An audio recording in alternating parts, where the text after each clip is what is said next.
We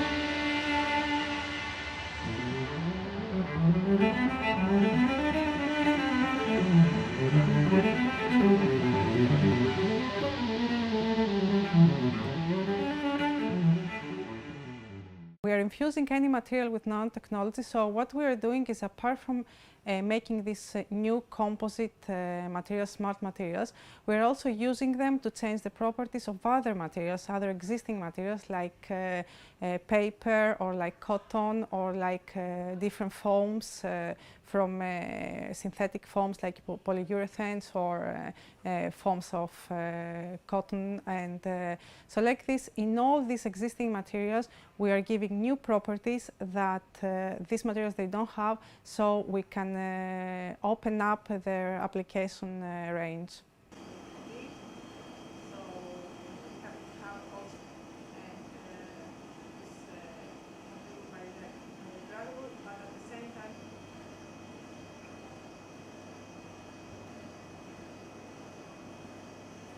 These biodegradable materials, natural materials, they are very flexible, so they can be used for robotic skins, but they can be also very hard, so they can be used for internal parts of robots.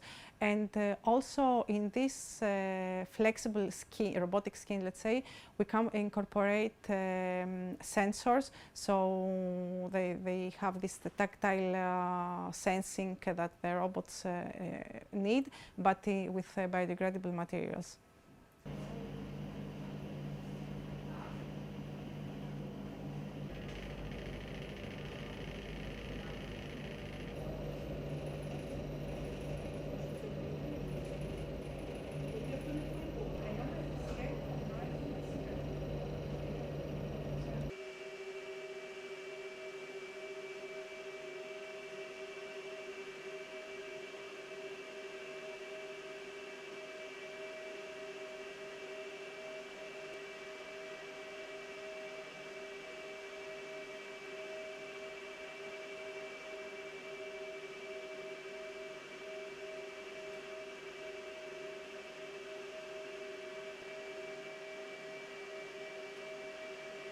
The big problem with the metals now is actually, okay, it's nice that you can machine them and you know everything about how to make any shape that we want, and you can actually know, because there's a lot of experience in the back, many years. I mean, a lot of the machinery is made by using metal, so all this knowledge goes also to the fabrication of the robots.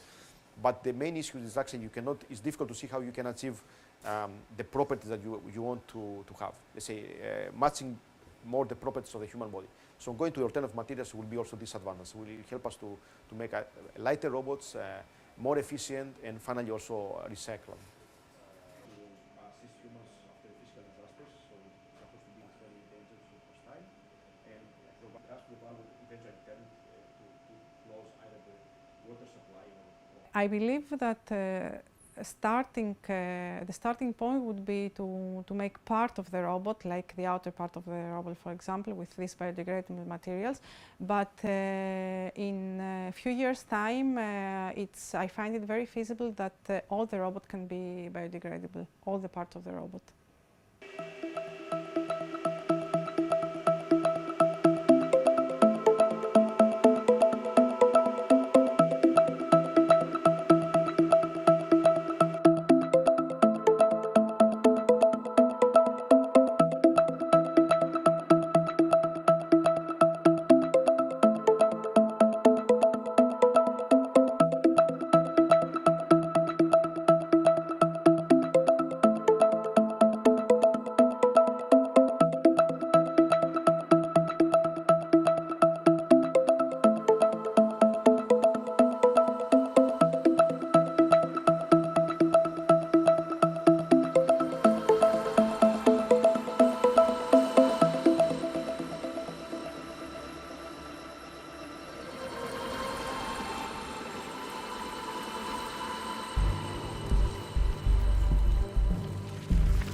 And four of the smartest people that I've ever met, Ed Boyden, Hugh Hare, Joe Jacobson, Bob Lander, are working on a Center for Extreme Bionics.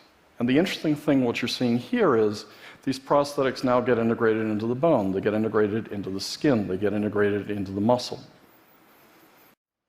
In this 21st century, designers will extend the nervous system into powerfully strong exoskeletons that humans can control and feel with their minds. Muscles within the body can be reconfigured for the control of powerful motors and to feel and sense exoskeletal movements. So it sounds like something out of a movie, the threat of a bunch of human weapons with biologically enhanced capabilities. Pretty sure that's the plot line to Captain America. But the reality, we might be talking about Captain China. He says China's efforts include human testing to help develop soldiers with those biologically enhanced capabilities. And that is why, of all things, we are talking about super soldiers right now.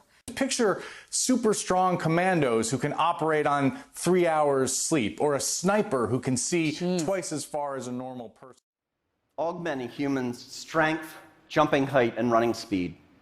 In this 21st century, I believe humans will become superheroes. Humans may also extend their bodies into non-anthropomorphic structures, such as wings, controlling and feeling each wing movement within the nervous system.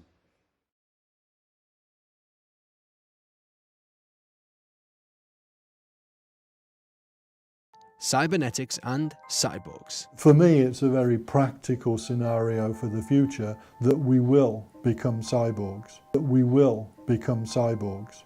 Kevin Warwick is a British scientist who's known for being one of the world's first cyborgs. Cybernetics is all about humans and technology merging together. So as far as transhumanism is concerned, it's upgrading humans by linking with technology.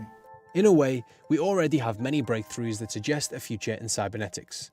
Advanced prosthetics, robots, and technology being merged more and more with our bodies.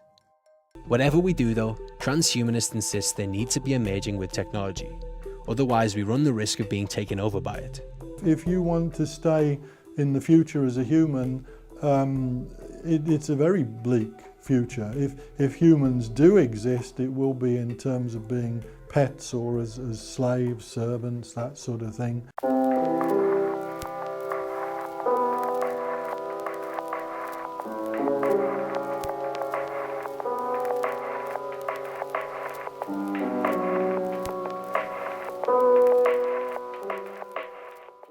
Kevin thinks this is the future, and he also thinks we'll exist in cyborg-like bodies that we can tinker with and replace like you would a car.